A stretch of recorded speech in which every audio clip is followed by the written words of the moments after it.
औज़ुबिल्लाहिमिनश्शैतानिर्रजीम बिस्मिल्लाहिर्रहमानिर्रहीम सल्लल्लाहु तआला अलैहि वसहबि वसल्लम। आज इस मौजू के बारे में बात की जाएगी कि बरसग़ीर पाक व हिंद में ये फ़िरका वारियत जो पिछले तकरीबन 100 सवा 100 साल से इतनी फैल गई है, इसकी वजह क्या है। और ये जो बरसग़ीर में दो फ़िरके वजूद में आए हैं, एक देवबंदी फ़िरका और एक बरेलवी फ़िरका, इन फ़िरकों की क्या तारीख़ है। क्योंकि इससे पहले तो आम तौर पे दो ही मशहूर जो थे, ज़्यादा मशहूर दो ही मुसलमानों के ग्रोह थे। एक शिया मुसलमानों का ग्रोह था और एक अहले सुन्नत मुसलमानों का, या जिन्हें हम सुन्नी मुसलमान कहते हैं। तो ये बाद में आखिर ये बरसग़ीर पाक व हिंद में, जिसमें पाकिस्तान, भारत, बांग्लादेश आता है, तो यहाँ पर ये जो दो जमातें और वजूद में आ गई, दो फ़िरके कह लें, जमातें कह लें, ग्रोह कह लें, देवबंदी और बरेलवी ग्रोह, ये इनकी क्या तारीख़ है और इनके आने के बाद इतनी ज़्यादा शिद्दत पसंदी क्यों आ गई हमारे बरसग़ीर के अंदर।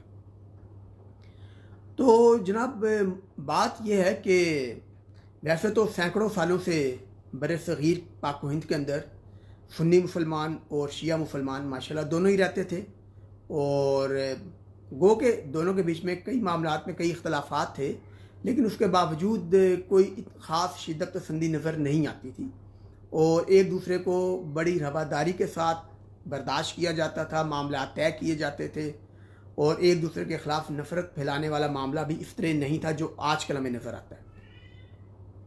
लेकिन उसके बाद हुआ ये कि बरसग़ीर पाक व हिंद के अंदर मुग़ल हुकूमत ख़त्म हुई। मुग़ल हुकूमत ख़त्म होने के बाद अंग्रेज़ हुकूमत ने 1857 की जंग आज़ादी के बाद पूरे बरसग़ीर का निज़ाम हुकूमत संभाल लिया, और अंग्रेज़ों के ज़माने में ये फिर दो शहरों के अंदर, जो कि भारत के दो शहर हैं, देवबंद, वहाँ पे एक दारुल उलूम कायम हुआ, दारुल उलूम देवबंद के नाम से, और इसी तरह उसी के बाद एक दरसगाह इंडिया का एक शहर है बरेली, वहाँ पे कायम की गई। तो जिनका ताल्लुक़ था दारुल उलूम देवबंद से वो कहलाने लग गए देवबंदी, और जिनका ताल्लुक़ था बरेली से वो कहलाने लग गए बरेलवी।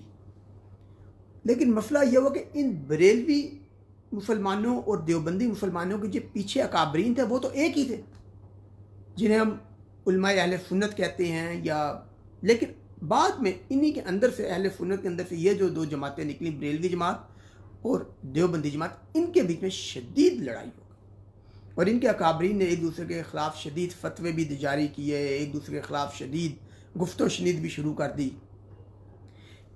आगे चलने से पहले मैं आपको थोड़ा सा बता दूं कि जो अहले सुन्नत, जो अल्हम्दुलिल्लाह रब्बिल आलमीन मुसलमानों की सबसे बड़ी जमात है, जो कि माशाल्लाह पूरी दुनिया में है, अक्सरियत में है माशाल्लाह, ख्वाहिश के अंदर, इसके अंदर हम्बली, हनफी, शाफ़ी, मालकी, तमाम ही मकातब फ़िक्र के माशाल्लाह लोग शामिल हैं। इन सब को यकजा करके एक जमात है जिसे कहा जाता है जमात अहले सुन्नत, और इसके मुसलमानों की तादाद माशाल्लाह अक्सरियत में तुर्की में भी नज़र आती है, मिस्र में भी है, पाकिस्तान में भी है, उर्दन में भी है, शाम में भी है, यमन में भी है, भारत में भी है। और ये जो मुसलमान हैं, इन्हें मैं समझाने के लिए आपको बता देता हूँ कि ये लोग मज़ारात औलिया अल्लाह पे जाने के कायल हैं, और बुज़ुर्गों के वसीले से अल्लाह ताला से दुआ करने के भी कायल हैं। याद रखिएगा, दुआ अल्लाह ताला से ही होगी। हमारे यहाँ अस्तग़फ़िरुल्लाह कई बुज़ुर्गों का यहाँ पे यह अक़ीदा हो जाता है सुमा माफ़ला कि वो मज़ारात पे जाके फ़ौत शुदा औलिया अल्लाह से ही मांगना शुरू कर देते, जो कि जायज़ नहीं है, बल्कि मैं आपको यहाँ पे एक बात और बता दूँ, बल्कि पीर मेहर अली शाह साहब रहमतुल्लाह अलैह और उनके जो पोते हैं पीर नसीरुद्दीन नसीर रहमतुल्लाह अलैह, गोलड़ा शरीफ वाले, उनका तो आपने नेट पे शायद बयान देखा भी होगा। उन्होंने तो बड़े वाज़ेह कहा है, उन्होंने तो यहाँ तक फरमाया कि फ़ौत शुदा औलिया अल्लाह से उनके मज़ारात पर जाकर मांगना इसी तरह है, शिरक है, जिस तरह बुतों से मांगना शिरक है। तो याद रखिएगा, मज़ारात औलिया अल्लाह पर ज़रूर जाएँ और उन बुज़ुर्गों के वसीले से अल्लाह ताला से दुआ करें। बुज़ुर्गों से दुआ नहीं करनी, वो जायज़ नहीं है। तो अब अलबत्ता यहाँ पे मैंने आपको एक ये मसला भी समझाने की कोशिश की, उसमें यह कि अब और ये जो हमारे अहले सुन्नत के माशाल्लाह मुसलमान हैं, ये मज़ारात औलिया अल्लाह पे जाके अल्लाह ताला से बुज़ुर्गों के वसीले से दुआ करने के कायल हैं, मिलाद शरीफ के कायल हैं, और इसी तरह इसाले सवाब के कायल हैं। तो क्या कहते हैं, नबी पाक सल्लम के वसीले से अल्लाह ताला के हुजूर दुआ के कायल हैं। मतलब ये तमाम मामलात हैं जो अहले सुन्नत के हैं। और जबकि एक दूसरा हमारी एक मुसलमानों की एक और जमात जिसे हम कहते हैं वहाबी जमात कहते हैं, जो है सिलसिला तो उनका पुराना है, लेकिन यह कि वहाँ पे थोड़ी शिद्दत पसंदी ज़्यादा है उन मुसलमानों के अंदर। वो मज़ारात के बड़े सख्त ख़िलाफ़ हैं, वो वसीले से दुआ के ख़िलाफ़ हैं। ये वहाबी अफराद का बता रहा हूँ। और ये उनके कुछ मामलात हैं, उनमें भी शिद्दत पसंदी काफ़ी है, काफ़ी अपने मामलात में रिजिड होते हैं। तो लेकिन अब ये बर सग़ीर के अंदर जो, अब हम अपने दोबारा बर सग़ीर में लौट कर आते हैं, तो बर सग़ीर के अंदर ये जो अहले सुन्नत के अंदर अलहदगी हुई और दो जमातें वजूद में हैं, एक बरेलवी जमात और एक देवबंदी जमात। गर्ज ये कि इनके अकाबरीन ने एक दूसरे के ख़िलाफ़ शदीद फतवे लगाए। और लेकिन हुआ ये कि जब इनके बुज़ुर्ग तो फोत हो गए, इनके अकाबरीन फोत हो गए, तो उसके बाद जो उनके फॉलोअर्स हैं, उनके मुरीदीन हैं, उनके चाहने वाले हैं दोनों जमातों के, उन लोगों ने उस सिलसिले को संभालने की बजाय उसमें और ज़्यादा भरपूर हिस्सा डाला, जिसकी वजह से आज की तारीख़ में जब हम देखते हैं तो हमें बर सग़ीर में नज़र आता है कि शदीद तफरीक है। और अफ्तक़ुल्लाह कई अकाबरीन तो यहाँ तक कहते हैं कि भाई आपने दूसरे फ़िरके के मुसलमानों के पीछे नमाज तक नहीं पढ़नी। अब जब यहाँ पर यह अकीदा आ जाए अफ्तक़ुल्लाह कि जनाब कई बरेलवी जमातें इस चीज़ की कायल नहीं है कि ये देवबंदी अफराद के पीछे नमाज़ पढ़ें, कई देवबंदी जमातें इस चीज़ की कायल नहीं है कि आप बरेलवियों के पीछे नमाज़ पढ़ें, कोई कहता जी अफ्तक़ुल्लाह वहाबी के पीछे ना पढ़े, कोई कहेगा शिया के पीछे ना पढ़े। तो भाई एक आम मुसलमान तो कहेगा फिर मैं आखिर नमाज़ पढ़ूँ किसके पीछे, अकेला ही पढ़ता रहूँ पूरी उम्र।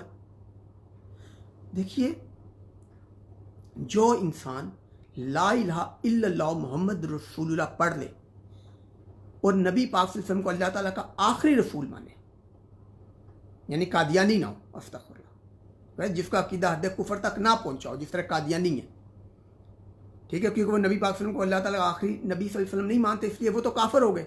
लेकिन जहाँ तक बाकी हैं, ख्वाह वो शिया हैं, हमारे देवबंदी हैं, अहले हदीस हैं, या वहाबी हैं, या बरेलवी हैं, ये सारे अल्हम्दुलिल्लाह रब्बिल आलमीन ला इलाहा इल्लल्लाह मुहम्मद रसूलुल्लाह पढ़ते हैं, नबी पाक सल्लल्लाहु अलैहि वसल्लम को अल्लाह ताला का आखिरी रसूल मानते हैं, तमाम आसमानी किताबों पर ईमान रखते हैं, यौम आखिरत पे ईमान रखते हैं, तमाम अंबिया अलैहिस्सलाम पे ईमान रखते हैं, तमाम फरिश्तों पे ईमान रखते हैं। तो इन तमाम बुनियादी चीज़ों पे अल्हम्दुलिल्लाह रब्बिल आलमीन सबका ईमान है, तो ये सारे फिर मुसलमान ही हैं ना। जब वो इन तमाम चीज़ों पे ईमान रखते हैं तो वो अल्हम्दुलिल्लाह रब्बिल आलमीन मुसलमान है। जब वो मुसलमान है तो हमें क्या हक पहुँचता है कि हम किसी के ऊपर अस्तग़फुरुल्लाह कुफर का फतवा लगाएं या उनके बारे में बदगुमानियाँ कायम करें, उनके पीछे नमाज़ें तक ना पढ़ें। ये जो चीज़ें हैं, ये जो शिद्दत पसंदाना रवैये हैं, ये मुसलमानों को आपस में भी एक दूसरे से दूर कर देंगे और दीन से भी दूर कर देंगे। हमें लोगों को अपने अपने फ़िरकों की तरफ बुलाने की कोशिश नहीं करनी चाहिए, बल्कि दीन की तरफ बुलाने की कोशिश करनी चाहिए। हमारे साथ हो यह रहा है कि हमारी बहुत सारी जमातें लोगों को अपनी तरफ मुतवज्जो करती हैं, लेकिन बेसिकली वो अपने अपने फ़िरके के बड़ों की तरफ या अपनी अपनी जमातों की तरफ इकट्ठा करती हैं, दीन की तरफ नहीं करती। हमें लोगों को बरेलवी, देवबंदी, अहले हदीस, शिया बनाने के लिए मेहनत नहीं करनी चाहिए, हमें उन्हें मुसलमान बनाने के लिए मेहनत करनी चाहिए, एक अच्छा मुसलमान बनाना सिखाना चाहिए। हम यहाँ पे कुछ और ही मेहनत कर रहे होते। जब तक ये चीज़ उम्मत के लिए और हमारे मुल्क पाकिस्तान के लिए बहुत सख्त ख़तरनाक है, अगर हम मुसलमानों को आपस में इस तरह फ़िरका वारियत की आग में लड़ाते रहेंगे, तो मुझे बताइए क्या हम लोग कभी यहूदियों, ईसाइयों के ख़िलाफ़ लड़ सकते हैं? हम क्या बैतुल मुक़द्दस को आज़ाद करवा सकते हैं? हम लोग तो माज़अल्लाह एक दूसरे की मसाजिद पे कब्ज़े करने पे तुले हुए हैं। एक फ़िरका दूसरे की मस्जिदों पे कब्ज़ा कर रहा है, दूसरा फ़िरका उसकी मस्जिदों पे कब्ज़ा कर रहा है। ये हमारा काम है। हम लोग तो एक दूसरे की मसाजिद पे कब्ज़े करते हैं, तो हम लोगों ने मस्जिद अक्सा को क्या यहूदियों से छुड़वाना है? ये अगर हमने उम्मत के लेवल पर सोचना है, बहसीयत मुसलमान एक बड़े लेवल पे सोचना है, तो अपने आप को फ़िरका वारियत की आग से निकालना पड़ेगा। जो मौलवी हज़रात आपको ये कहें कि फ़लाँ बरेलवी के पीछे नमाज ना पढ़ो या देवबंदी के पीछे ना पढ़ो या अहले हदीस के नाम पीछे पढ़ो, आप उससे कहें हज़रत माफ़ फरमाएं, हज़रत माफ़ फरमा दें, क्योंकि मेरे पास हज़रत उस्मान गनी रज़ियल्लाहु ताला अन्हु का एक वाज़ेह हुक्म मौजूद है। अमीरुल मोमिनीन हज़रत उस्मान गनी रज़ियल्लाहु ताला अन्हु का मैं आपको हुक्म आज बताने लगा हूँ। यह बुखारी शरीफ की हदीस पाक है 695 नंबर 695, बुखारी शरीफ की हदीस पाक है 695 नंबर, जिसके अंदर जिन दिनों में अमीरुल मोमिनीन हज़रत उस्मान गनी रज़ियल्लाहु ताला अन्हु को बागियों ने घर में कैद किया हुआ था, बागियों ने घर में कैद किया हुआ था अमीरुल मोमिनीन को, उन्हीं दिनों में मुसलमानों की एक जमात अमीरुल मोमिनीन की खिदमत में हाजिर हुई और उसने आकर अमीरुल मोमिनीन से अर्ज़ की, अमीरुल मोमिनीन, अब देखिए सहाबा की जमात है, सहाबा इकराम की जमात है, और वो अमीरुल मोमिनीन की खिदमत में आके क्या अर्ज़ कर रहे हैं कि अमीरुल मोमिनीन, मुसलमानों के इमाम तो आप हैं, मुसलमानों के इमाम तो आप हैं, लेकिन इस वक्त आप कैद में, महफूर ने किया हुआ था ना बागियों ने, और इस वक्त बुखारी शरीफ के अल्फाज हैं, अरबी के अल्फाज पढ़िएगा, अरबी के अल्फाज, बुखारी शरीफ के अल्फाज हैं कि इस वक्त फितनों का इमाम मस्जिद नबी सल्लल्लाहु अलैहि वसल्लम में इमामत करवा रहा है। अब आप सोचिए, जिस इमाम को सहाबा किराम फितनों का इमाम कह रहे हैं, वो कितना बड़ा फितना होगा, वो कितना बड़ा फितना होगा जिसे सहाबा किराम रिज़वानुल्लाह अजमईन फितनों का इमाम कह रहे हैं, वो कितना बड़ा फितना होगा। साहबा ने क्या कहा? साहबा ने कहा अमीरुल मोमिनीन, इस वक्त फितनों का इमाम मस्जिद नबी सल्लल्लाहु अलैहि वसल्लम में इमामत करवा रहा है और हमें डर लगता है कि उसके पीछे नमाज पढ़ के हम गुनाहगार ना हो जाएं। सर, सहाबा को भी डर लग गया था कि हम उस फितनों के इमाम के पीछे नमाज पढ़ के गुनाहगार ना हो जाएं। तो इसके बाद अमीरुल मोमिनीन ने ये नहीं कहा कि दिल चाहे तो उसके पीछे नमाज पढ़ लो या दिल चाहे तो ना पढ़ो, या ये भी नहीं कहा कि हाँ मजबूरी के आलम में पढ़ लेना, घर आके दोबारा लौटा लेना, ये भी नहीं कहा। अमीरुल मोमिनीन ने हुक्म दिया, और वह हुक्म क्या है? अमीरुल मोमिनीन ने हुक्म दिया कि नमाज तो उनके कामों में से सबसे अच्छा काम है जो वो करते हैं, इसमें उनका साथ दो, गलत काम करें तो उसमें साथ मत दो। सर, अमीरुल मोमिनीन ने हुक्म दिया, ऑप्शन नहीं दी, यानी कि फितनों के इमाम के पीछे भी अमीरुल मोमिनीन नमाज पढ़ने का हुक्म दिया है। बुखारी शरीफ 695 नंबर। वो फितना जिसे सहाबा किराम फितनों का इमाम कह रहे हैं, वो कितना बड़ा फितना होगा। अमीरुल मोमिनीन ने तो हमें उसके पीछे भी नमाज पढ़ने से मना नहीं किया, बल्कि हुक्म दिया कि उसके पीछे नमाज पढ़ो।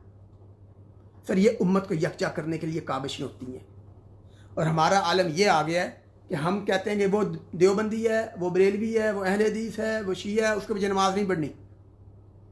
हम लोग उम्मत को जोड़ेंगे, हमारे ये उलमा उम्मत को जोड़ेंगे, ये मस्जिद अक्सा को आज़ाद करवाएंगे। ये तो अपने मोहल्ले की मसाजिद पे कब्जे करने की प्लानिंग कर रहे होते हैं कि दूसरे फिरके की 2 मस्जिद हमारे हाथ लग जाए। सर, ये क्या हो रहा है? कुछ हमने भी तो अपना दिमाग इस्तेमाल करना है। देखिए, ख्वाह हम बरेलवी हैं या हम अहले हदीस हैं, हम वहाबी हैं, हम शिया हैं, कोई यार, सबसे पहले हम मुसलमान हैं, सबसे पहले अल्हम्दुलिल्लाह रब्बिल आलमीन हम मुसलमान हैं, और अपना दिमाग भी इस्तेमाल करें। आप किसी भी पीर साहब के मुरीद हों, आप किसी भी आलमे दीन को फॉलो करते हो, आप किसी भी फ़िरके से आपका ताल्लुक़ है, याद रखिए, किसी भी पीर साहब या आलमे दीन या मुफ्ती साहब की बात अमीरुल मोमिनीन हज़रत उस्मान गनी रज़ियल्लाहु ताला अन्हु के इस हुक्म से बढ़कर नहीं हो सकती। मेरी कल भी कई लोगों से बात हुई, कल की बात हुई, ये नमाज के मामले पर। मैंने कहा जी कहते हैं कि वो फलां मौलवी साहब का फतवा, ये उनका फतवा। मैंने कहा बात सुन, मैं फतवों के ऊपर नहीं चलता भाई, अल्हम्दुलिल्लाह रब्बिल आलमीन। आपको शायद फतवों की ज़रूरत होगी, मेरे लिए अमीरुल मोमिनीन का हुक्म बहुत है कि जब अमीरुल मोमिनीन ने फरमा दिया कि नमाज पढ़नी है फितनों के इमाम के पीछे भी, तो मैं तो भाई देवबंदी के पीछे पढ़ूंगा, अहले हदीस के पीछे पढ़ूंगा, शिया के पीछे पढ़ूंगा, वहाबी के पीछे पढ़ूंगा, अहले सुन्नत के पीछे पढ़ूंगा। मेरे लिए अमीरुल मोमिनीन का हुक्म काफ़ी है। अब जिन लोगों को फतवा में चलना है वो फिर अपना खुद सोचें कि वो कर क्या रहे हैं, उम्मत का नुकसान कर रहे हैं। कभी सोचें। देखिए, ख्वाह कोई भी बुजुर्ग हो, पीर साहब हो, आलमे दीन हो, मुफ्ती साहब हो, उन सब का एहतराम अपनी जगह, लेकिन हमारे लिए असल हदायत का सरचश्मा सिर्फ कुरान और हदीस है। किसी भी मौलवी साहब, पीर साहब की बात अगर कुरान और हदीस से टकराए तो आप उनसे माजरत कर लें, उन्हें कहें हजरत ये बात आपकी कुरान और हदीस से टकरा रही है, हम लोग कब अपने दिलों को और अपने दिमाग को वुसअत के साथ काम करना सिखाएंगे? अपने दिमाग को खोलना सीखिए। खुदारा कुरान और हदीस को खुद तर्जमे के साथ पढ़ना सीखिए।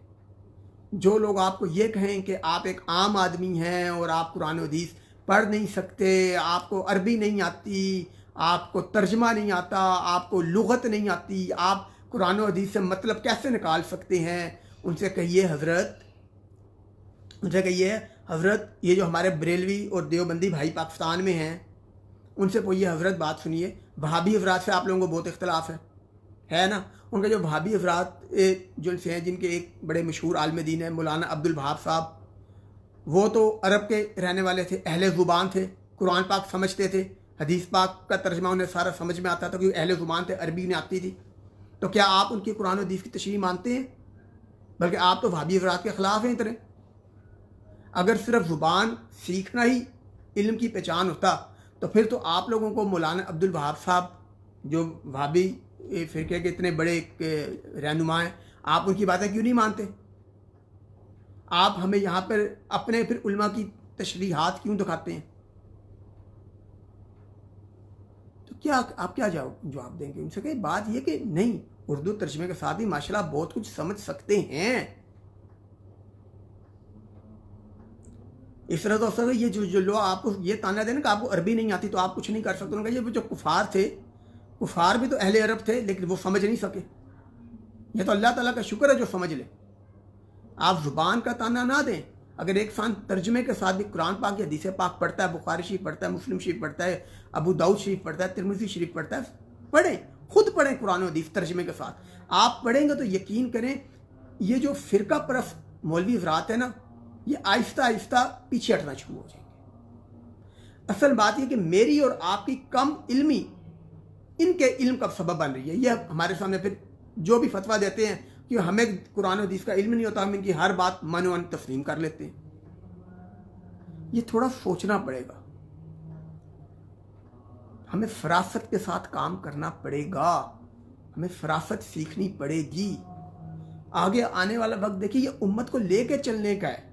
ये इस किस्म के मौलवी हज़रात जो हमें पूरी दुनिया से एक छोटे छोटे खित्तों में जमातों में तकसीम कर रहे हैं, ये उम्मत का भट्टा बैठा देंगे।